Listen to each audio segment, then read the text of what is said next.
Hello friends, তোমরা সবাই নিশ্চয়ই ভালো আছো, আমিও ভালো আছি। আজকে দেখো বৃষ্টি তো খুব হচ্ছে, অনেক দিন ধরেই বৃষ্টি হচ্ছে। আজকে দেখো আমি বেরিয়ে পড়েছি, বৃষ্টি হচ্ছে তার মধ্যেও গরুর ঘাস কাটার জন্য। আর চারদিকে তো সব ডুবে গেছে, ঘাসও ডুবে গেছে। সেই ডুবে গেছে ঘাস, কিন্তু সেগুলো নিচ থেকে কাটবো। তোমরা প্লিজ ভিডিওটা দেখতে থাকো।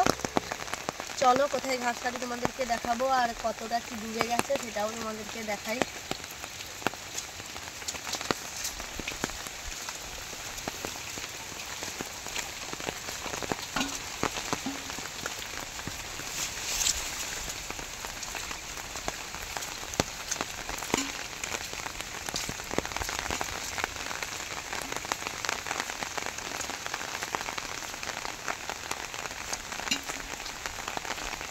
দেখো পুরো ঘাস ডুবে গেছে, একটু একটু দেখা যাচ্ছে। এবার এই একটু একটু দেখা যাচ্ছে এগুলোই আমি কাটবো, কারণ নিচ থেকে দা বুলে বুলে কাটতে হবে, কারণ উপরে তো এইটুকুনি টুকুনি দেখা যাচ্ছে, তাই না? আমরা তো বাড়িতে বসে বসে খেয়ে নেবো রান্না করে, কিন্তু ওরা তো বেরোতেও পারছে না, বৃষ্টি হচ্ছে। আবার গোয়ালের ভিতরে সবসময় এক জায়গায় বসে আছে, শুয়ে আছে। ওদেরও তো খাওয়ার দরকার, তাই আমি দেখো ভিজে ভিজে কষ্ট হলেও ওদের জন্য খাবারের জোগাড় করতে এসেছি। তোমরা প্লিজ ভিডিওটা দেখতে থাকো, কেউ স্কিপ করবে না। আর কতটা জল হয়েছে দেখো, আমি নামছি।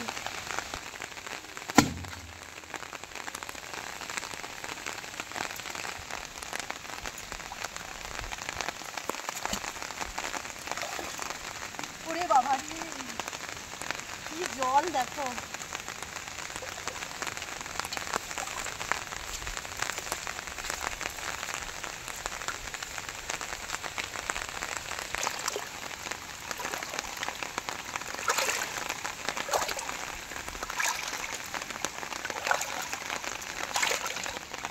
দেখো পুরো এক কোমর জল, তার মধ্যে দিয়ে আমি ঘাস কাটতে এসেছি ভিজে ভিজে।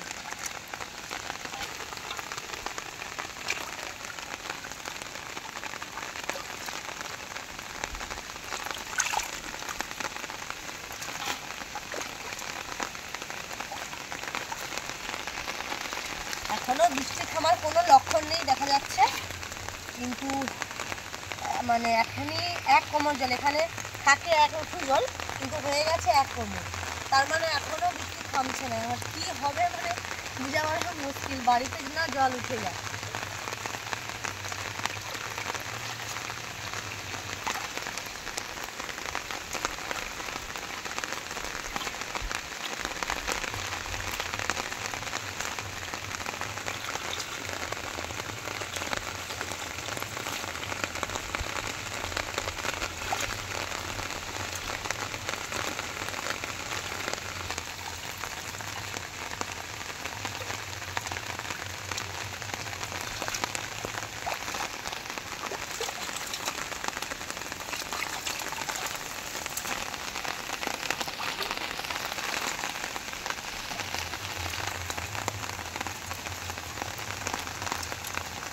দেখো জলের মধ্যে কিন্তু খুব কষ্ট ঘাস কাটতে,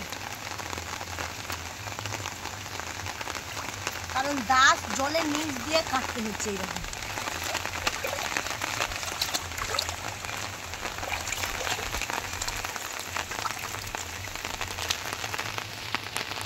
আর গামলাও বেশি বেশি বানাচ্ছে।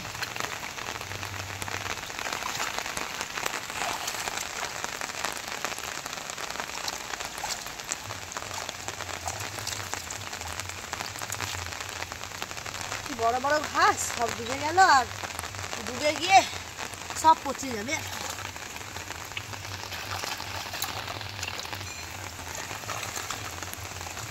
কোথায় কোথায় বৃষ্টি হচ্ছে কমেন্টে সবাই জানিও, কাদের কোথায় বৃষ্টি হচ্ছে।